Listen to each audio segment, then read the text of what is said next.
அனைவருக்கும் வணக்கம். தலைகீழாக மாறிய திருவண்ணாமலை. அப்படி என்ன திருவண்ணாமலையில தலைகீழா மாறி இருக்கு அப்படிங்கிற கேள்வி இயல்பாவே உங்களுக்கு எழும்போம். ஏற்கனவே நம்மளுடைய சேனல்ல திருவண்ணாமலை சார்ந்த சில வீடியோக்களை வெளியிட்டு இருக்கிறோம். குறிப்பா 2-3 வீடியோக்கள்ல சில விஷயங்களை ஸ்பெசிஃபைடா எடுத்து பேசி நம்ம வந்து பப்ளிஷ் பண்ணியிருந்தோம்.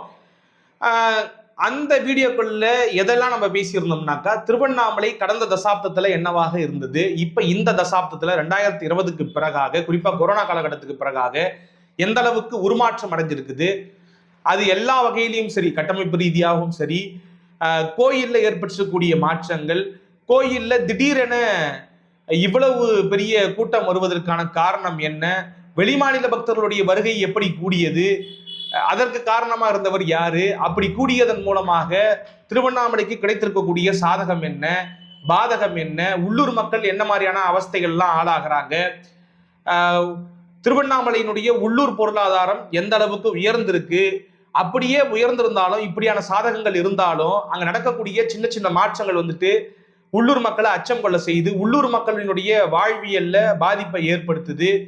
அப்ப இப்படி எல்லா விஷயங்களையும் நம்ம டீல் பண்ணி பேசியிருந்தோம் அந்த 2-3 வீடியோக்கள். அதுல குறிப்பா நம்ம பேசினது உள்ளூர் பொருளாதாரம் மிகப்பெரிய அளவுக்கு வளர்வதற்கான வாய்ப்பு இருக்கிறது. அதன் மூலமாக மாநகராட்சிக்கும் வருவாய் கிடைக்கும், திருவண்ணாமலையில் இருக்கக்கூடிய மக்களுக்கும், திருவண்ணாமலை சுற்றி இருக்கக்கூடிய கிராம பகுதிகளில் இருந்து வந்து அங்க தொழில் செய்யக்கூடிய ஆட்கள், அது சிறு தொழிலா இருக்கட்டும், பெருந்தொழிலா இருக்கட்டும், இப்படி எதை செஞ்சாலும் நிறைய மக்கள் வந்துட்டு அங்க வர்றதால, டூரிசம் டெவலப் ஆகிறதால அது ஏதோ ஒரு வகையில உள்ளூர் வாசிகளுக்கு பலன் கொடுக்கும் அப்படிங்கிறத நம்ம தெள்ள தெளிவா சொல்லியிருந்தோம். உள்ளூர் வாசிகளுக்கு இருக்கக்கூடிய பிரச்சனை என்ன அப்படின்னு பார்க்கிறப்ப, இங்க கட்டமைப்பு வசதி அந்த அளவுக்கு இருக்கா? திருவண்ணாமலையை பொறுத்த வரைக்கும் ஏற்கனவே அது வந்து ஒரு சின்ன டவுனு, ரொம்ப ரொம்ப குட்டியான ஒரு டவுனு. கடந்த காலங்களில் இருந்தே கிட்டத்தட்ட எனக்கு தெரிஞ்சு கருத்தறிஞ்சு நான் பார்க்குறப்ப, திருவண்ணாமலையினுடைய மத்தியமாக இருக்கக்கூடிய பஸ் ஸ்டாண்ட் இருக்குனாக்கா, அங்கேருந்து ஒரு கிலோமீட்டரில் எல்லா பக்கமும் ரேடியஸ் ஒரு 1 கிலோமீட்டர் எடுத்துட்டீங்கன்னாக்கா எல்லா பக்கத்துக்குள்ளேயும் அந்த டவுன் முடிஞ்சிடும். இப்போதான் கொஞ்சம் சற்றேறக்குரிய விரிவடைஞ்சு ஒரு 3 கிலோமீட்டர் அளவுக்கு, அதாவது திருவண்ணாமலையினுடைய மத்திய பகுதியிலிருந்து நீங்க ரேடியஸ் எடுத்தீங்கன்னாக்கா ஒரு 3 கிலோமீட்டர் அளவுக்கு தான் இருக்கும். இன்னைக்கு விரிவடைந்த நகரமா மாத்திருக்கிறாங்க, மாநகராட்சியா மாத்திருக்கிறாங்க, சில கிராமங்களை இணைச்சு, அதெல்லாம் கணக்குல கொள்ளாம நான் சொல்றேன். அப்படி இருக்கக்கூடிய சூழல்ல கடந்த காலங்களில் திருவண்ணாமலைக்கு நிறையவே பிரீத்திங் ஸ்பேஸ் இருந்தது. இன்னும் வெளிப்படையா சொன்னோம்னாக்கா, நான் சின்ன வயசுல இருந்து திருவண்ணாமலையில் தான் இருக்கிறேன். கிட்டத்தட்ட நான் 7வது படிக்கிறப்பல இருந்து திருவண்ணாமலையில வசிக்கிறேன், அங்கேயே தான் இருக்கிறேன், இன்னைக்கு வரைக்கும் அங்கதான் இருக்கிறேன். அந்த நகரத்துல வந்து பாத்தீங்கன்னாக்கா நான் சிக்னல் லைட் போட்டே பார்த்தது கிடையாது. ஏன்னா அந்த அளவுக்கு தான் டிராபிக் இருக்கும். கடந்த காலங்கள்ல பெருசா வந்துட்டு போக்குவரத்து நெரிசல்லாம் இருக்காது. ஏன்னாக்கா அவ்வளவுதான் மக்கள் தொகையே அங்க இருந்துச்சு. கிட்டத்தட்ட ஒரு 2 லட்சம் கொள்ளதான் மக்கள் தொகையே அந்த டவுன்ல. அப்படிங்கிற சூழல்ல பெரிய அளவுக்கு கட்டமைப்பு வசதிகள் தேவைப்படலை. ஆனா இன்னைக்கு வந்து பாத்தீங்கன்னாக்கா இந்த டூரிசம் டெவலப் ஆகுது, வெளிமாநில பக்தர்கள் நிறைய பேர் வராங்க. முன்னாடி எல்லாம் திருவண்ணாமலைக்கு வெளிநாட்டுல இருந்து பக்தர்கள் வருவாங்க. அவங்க வந்துட்டு சொற்பமான அளவில் இருப்பாங்க, அங்கொன்றும் இங்கொன்றுமாக அப்படியே அவங்க ஜாலியா விசிட் பண்ணிக்கிட்டு இருப்பாங்க. அப்படிங்கிறதான் கடந்த கால சூழலாக இருந்தது. ஆனா இன்னைக்கு அப்படி கிடையாதுங்க. ஒரு நாளைக்கு சில ஆயிரம் பக்தர்கள் வராங்க. 20,000, 30,000, 40,000, 50,000 சொல்லிட்டு அன்றாடம் 20,000க்கு கம்மியா ஒரு நாளும் பக்தர்கள் வர்றது கிடையாது அப்படிங்கிற ஒரு சூழல் உருவாகிடுச்சு. குறிப்பா ஆந்திரா, தெலுங்கானாவில இருந்து அதிக பேர் வராங்க. அதே போல கர்நாடகா மாநிலத்திலிருந்து வராங்க. இன்னும் போக போக அது வந்து பாத்தீங்கன்னா சவுத் இந்தியா ஒட்டு மொத்தமா திருவண்ணாமலை ஆக்கிரமிச்சாலும் ஆச்சரியம் கிடையாது அப்படிங்கிற மாதிரிதான் நான் பாக்குறேன். அப்ப இந்த கட்டமைப்பு வசதிகளை சீர்படுத்த வேண்டிய இல்ல வந்து உயர்த்த வேண்டிய கட்டாயம் இருந்தது. அந்த வேலைகளை திமுக கையில் எடுத்து செஞ்சாங்க. அதுக்கு பெரும் உதவியா இருந்தது என்னன்னாக்கா, திருவண்ணாமலையினுடைய பொறுப்பு அமைச்சராக இருந்தவர் மரியாதைக்குரிய ஏவாவேலு, அந்த மாவட்டத்தினுடைய அமைச்சர். இது போக இன்னொரு ஸ்பெஷல் என்னன்னாக்கா, அவர் வந்துட்டு பொதுப்பணித்துறை அமைச்சராகவும் இருந்தாரு. அதனால கட்டமைப்புகளை உருவாக்கணும்னாக்கா அவர் தான் அதை பண்ணியாகணும். அப்ப தன்னுடைய மாவட்டம், தன்னுடைய பொறுப்பு மாவட்டம் அப்படிங்கிறத உணர்ந்து அவர் என்ன பண்ணாருனாக்கா, அந்த நகரத்தினுடைய வளர்ச்சியை புரிஞ்சுக்கிட்டு இனி வரக்கூடிய காலங்கள்ல அந்த மக்கள் பிரீத் பண்ணணும். இன்னைக்கு நம்ம சென்னையில பாக்குறோம், சென்னைகள்ல நம்ம அன்றாடம் ஏதாவது ஒரு இன்ஃப்ராஸ்ட்ரக்சர் வந்துட்டு ரெடி ஆகிட்டே இருக்கு இல்லையா, ஏதாவது ஒரு கட்டமைப்பை உருவாக்கிட்டே இருக்கிறோம். ஏன்னா நாளைக்கு ஃபியூச்சர்ல வந்துட்டு எந்தவித கடினத்துக்கும் ஆளாயிடக்கூடாது அப்படிங்கிறதுக்காக தொடர்ச்சியா இங்க பாலங்கள் கட்டப்படுது, மெட்ரோக்கள் போடப்படுது. இப்படி எந்த அளவுக்கு வந்து இங்க பிரீத்திங் ஸ்பேஸை உருவாக்க முடியும். ஏன்னா அன்றாடம் சென்னையில வந்து பாத்தீங்கன்னாக்கா மக்கள் தொகை கூடிக்கிட்டே இருக்குது. இங்க சென்னைக்கு பிழைக்க வரக்கூடியவர்களுடைய எண்ணிக்கை வந்து வெளி மாநிலத்தில இருந்து, வெளி மாவட்டங்கள்ல இருந்து ஏற்கனவே அந்த அளவுக்கு வந்து பாத்தீங்கன்னாக்கா சென்னையில வெளி மாநிலத்திலிருந்து வரக்கூடியவங்க, வெளி மாவட்டங்கள்ல இருந்து வரக்கூடியவங்க அதிகமா இருந்தாங்களான்னு கேட்டீங்கன்னாக்கா இந்த அளவுக்கு இல்லைன்னு தான் சொல்லணும். குறிப்பா வெளி மாநிலத்துல வரக்கூடியவங்க, வட மாநிலங்கள்ல இருந்து இன்னைக்கு வந்து பாத்தீங்கன்னாக்கா லேபர் ஒர்க்கர்ஸ், அதாவது ஸ்கில் ஒர்க்கர்ஸ்னு இருப்பாங்க. ஆட்டோமொபைல் ஃபீல்டு இல்ல ஐடி ஃபீல்டுலாம் வந்துட்டு ஒர்க் பண்ணிக்கிட்டு இருப்பாங்க. லேபர் ஒர்க்கர்ஸ் உங்களுக்கு தெரியும், இந்த ஹோட்டல்ல வேலை பார்க்கக்கூடியவங்க, இந்த அன்றாட டெய்லி வேஜஸா இருப்பாங்க இல்லையா? அவங்களுடைய வருகையும் இப்ப அதிகமா இருக்குது. அப்ப நிரந்தரமா அங்க இருக்கக்கூடியவங்களும் தற்காலிகமா வரக்கூடியவங்களும் அதிகமாயிட்டே இருக்காங்கன்னும் பொழுது அதற்கான கட்டமைப்பு வசதிகளை நிர்வாகம், சென்னை மாநகராட்சி நிர்வாகம் செஞ்சுக்கிட்டு இருக்காங்க. அந்த வேலையை திருவண்ணாமலையில சிறப்பா தொடங்கி இருந்தாங்க திமுக. குறிப்பா ஏவாவேலு தொடங்கி இருந்தாரு அப்படிங்கிறத நம்ம மறுக்க முடியாது. நிறைய பாலங்களை கட்ட ஆரம்பிச்சாப்ல. குறிப்பா ரோடுகளை, அதாவது இந்த சாலை வசதிகள்லாம் வந்துட்டு மேம்படுத்தினாங்க. 2 வழிச்சாலையா இருந்ததை 4 வழிச்சாலையா மாத்தினாங்க. எங்க வீடு இருக்கக்கூடிய இடத்திலேயே இன்னைக்கு 4 வழிச்சாலை வந்து டெண்டர் விட்டு போடப்பட்டு கொண்டிருக்கிறது. முழுமையா முடிவுற போது இன்னும் சில மாதங்கள்ல முடிவுற்றுடும். அப்ப இப்படி எல்லா வேலைகளையும் திருவண்ணாமலையில செஞ்சுக்கிட்டு இருந்தார் ஏவாவேலு அப்படிங்கிறதுல மறுப்பதற்கு கிடையாது. அது வந்துட்டு பெரிய அளவுக்கு ஆரோக்கியமான விஷயம். திருவண்ணாமலை மாதிரியான வளர்ந்து வரக்கூடிய ஒரு மாநகராட்சிக்கு, அதுவும் டெம்பிள் சிட்டியா இருக்கக்கூடிய, டூரிசம் அதிகமா டெவலப் ஆகி கொண்டிருக்கக்கூடிய மாவட்டத்துக்கு ரொம்ப ரொம்ப நல்லதுன்னு நினைக்கிறேன். அந்த வகையில தலைகீழா பல மாற்றங்கள் நடக்கிறது ஆரோக்கியமான விஷயம் தான். நீங்க தலைகீழா மாறுதுன்ன உடனே தப்பா நினைச்சுக்காதீங்க. ஆனா இப்ப எனக்கு சில அச்சம்லாம் இருக்கு. ஏன்னா தாவேக்கா ஆட்சி வந்ததுக்கு அப்புறம் அந்த பணிகள்லாம் வந்து தொய்வுற்று இருக்குதோ. ஏன்னா திருவண்ணாமலையில பெருசா தாவேக்கா வெற்றி பெறல. நம்பர் 1.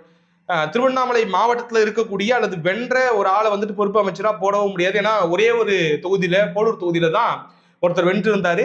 அவர் வந்துட்டு எம்எல்ஏவா இருக்கு. குறிப்பா தாவேக்காவில யாருக்குமே வந்து தகுதி இல்லை. எம்எல்ஏவா இருக்கவும் தகுதி கிடையாது. ஒரு எப்படி சொல்றது, தகுதி இல்லாத ஆட்கள் தான் இன்னைக்கு எம்எல்ஏக்களா இருக்கிறாங்க. அப்ப அமைச்சர்களாகவும் அவங்க தான் இருக்கிறாங்க அப்படின்னு வச்சுக்கலாம். ஆனாலும் அந்த போலூர்ல வென்ற ஆளுக்கு வந்து சுத்தமா எந்த அடிப்படையுமே தெரியாது. சில பேருக்காவது வாய் சவுடலாத விட தெரியும். ஆதவர்ஜுன் அவர்கள் மாதிரியான ஆட்களுக்குலாம் வந்துட்டு அரசியல்ல இந்த வாய் பேச தெரியும், தெரியாததுக்கும் தெரிஞ்ச மாதிரி காட்டிக்க தெரியும். அப்படியெல்லாம் சில கை தேர்ந்த கலைகள். ஏன்னா ஒரு ஸ்ட்ராட்டஜி டீம் வச்சிருந்திருக்காரு, 10 ஆண்டுகள் திமுக பயணிச்சிருக்காப்புல, சில வருஷம் விசிகால 1 வருஷமா 1.5 வருஷமா இருந்தாப்புல. ஆக அவருக்கு இந்த பம்மாத்து வேலைகள்லாம் தெரியும். அவருக்கு எதுவுமே தெரியாது.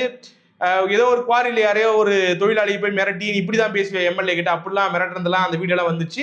ஆக அந்த போலூர் எம்எல்ஏவை அமைச்சரா போட முடியாது, பொறுப்பு அமைச்சரா. அதனால இந்த ஆதவர்ஜுன் அவர்களை போட்டிருக்கிறாங்க.